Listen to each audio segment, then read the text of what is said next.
Welcome back to my channel S কিচেনের পক্ষ থেকে আমি শেফালি নিয়ে এসেছি আপনাদের জন্য আজ আরও একটি নতুন স্বাদের নতুন রেসিপি বেগুন ফ্যাসা।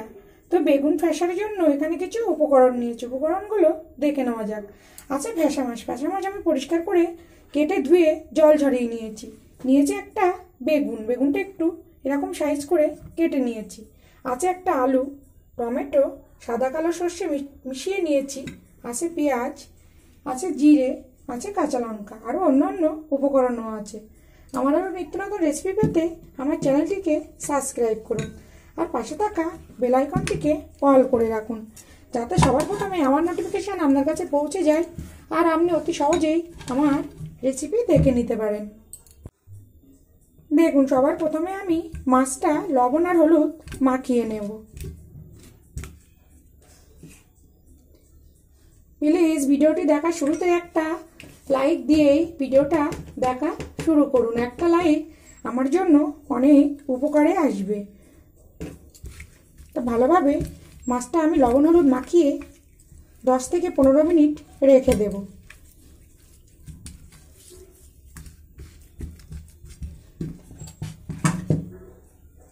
এবার যে বেগুনটা রেখেছি,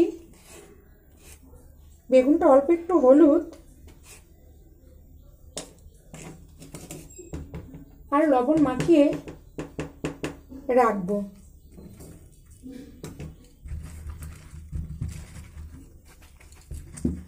বেগুনে যদি লবণ হলুদ মাখিয়ে কিছুক্ষণ রাখা যায়, একটু তেলও অল্প লাগে। আর অন্যদিকে একটা মশলা রেডি করব। দেখুন, এখানে আমি 1 টিস্পুন সাদা সর্ষে আর 1 টিস্পুন কালো সর্ষে ভালোভাবে ধুয়ে জলে ভিজিয়ে রেখেছিলাম, এটা দিয়ে দেব। আর সঙ্গে দেব 1/2 টিস্পুন জিরে আর পরিমাণ মতো কয়েকটা কাঁচা লঙ্কা দিয়ে একটা পেস্ট করে নেব। দেখুন, আমি 10 মিনিট পরে ফিরে এসেছি আর একটা কড়া বসিয়েছি, কড়াটা গরম হয়ে এসছে। এখানে দিয়ে দেব পরিমাণ মতো সর্ষের তেল। এই রান্নাটা সর্ষের তেল দিয়েই করলে বেশি ভালো হবে। তেলটা গরম হতে দেব। দেখুন, তেলটা গরম হয়ে আসছে। এবার আমি মাছগুলো ভেজে নেব।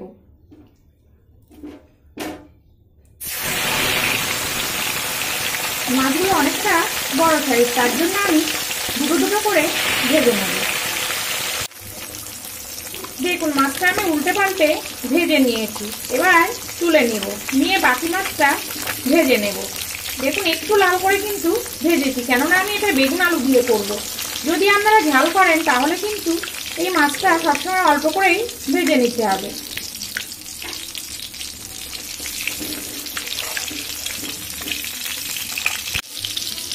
দেখুন, মাছটা ভেজে নিয়ে আমি বেগুনগুলো ভাজা বসিয়েছি।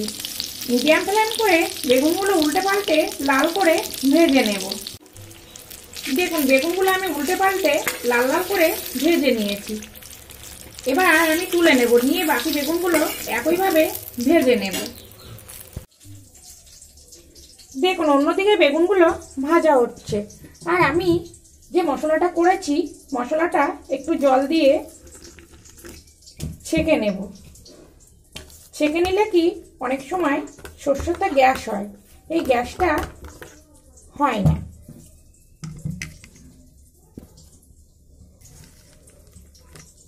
এইভাবে ছেঁকে নেব।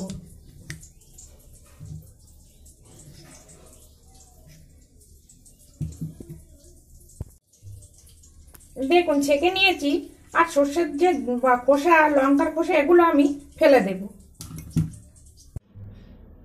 দেখুন, বেগুন ভেজে তুলে নেওয়া হয়ে গেছে।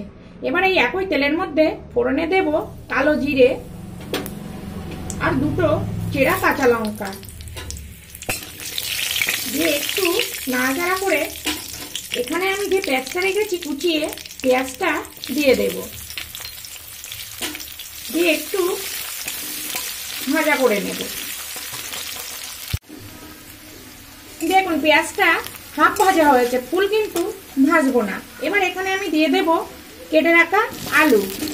আপনারা চাইলে আলুটা কিন্তু আগে থেকে ভেজে নিতে পারেন।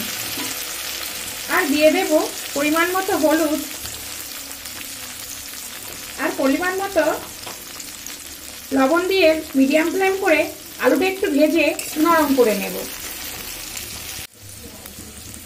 দেখুন আলুটা কিন্তু ভাজা হয়ে গেছে।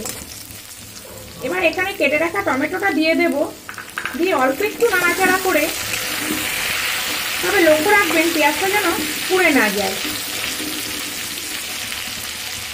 এবার এখানে যে আমি সর্ষে কাঁচা লঙ্কা মশলাটা করে রেখেছি এটা দিয়ে দেব।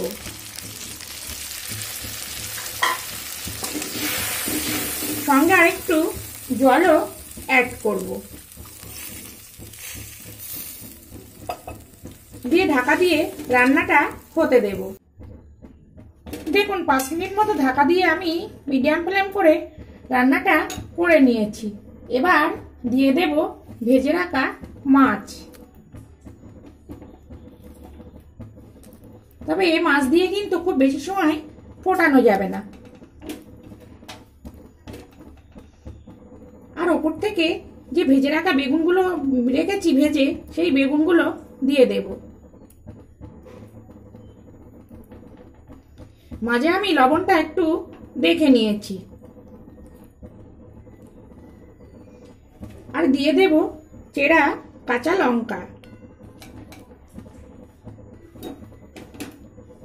দিয়ে আরো 2 মিনিট মতো আমি ঢাকা দিয়ে ফুটিয়ে নেব। দেখুন 2 মিনিট মতো আমি ফুটিয়ে নিয়েছি। দেখুন কালারটা তো এসছে। আপনারা যদি আরো বেশি কালার চান তাহলে আপনারা এখানে একটু, যখন পেঁয়াজ আর আলুটা ভাজবেন সেখানে একটু কাশ্মীরি লঙ্কার গুঁড়ো আর শুকনো লঙ্কার গুঁড়ো কিন্তু অ্যাড করে নিতে পারেন। এবার আমি ওপর থেকে একটু ধনেপাতা ছড়িয়ে দেব। গ্যাসটা বন্ধ করে দিলাম। এবার আমি একটু ঢাকা দিয়ে রেখে দেব, তারপরে পরিবেশন করব। আপনারাও এইভাবে বাড়িতে বেগুন দিয়ে ফ্যাসা মাছ রান্না করুন, আশা করছি খুবই ভালো লাগবে। আর যদি ভালো লাগে প্লিজ আমার চ্যানেলটিকে সাবস্ক্রাইব করুন। সাবস্ক্রাইব করে পাশে থাকুন। আবার ফিরে আসবো নতুন কোনো রেসিপি নিয়ে।